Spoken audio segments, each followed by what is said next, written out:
Hey guys, we have 4 minus 50 divided by 5 plus 6 times 2. 4 minus 50 divided by 5 equals 10, right? So plus and 6 times 2.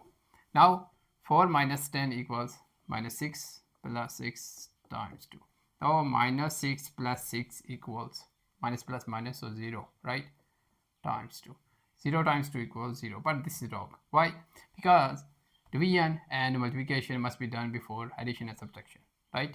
So follow the rough operations, we use PEMDAS rule. Now let's solve this again step by step, right? So okay, 4 minus 50 divided by 5 equals 10, right? Plus 6 times 2. Now multiply first. So 4 minus 10 plus 6 times 2 equals 12.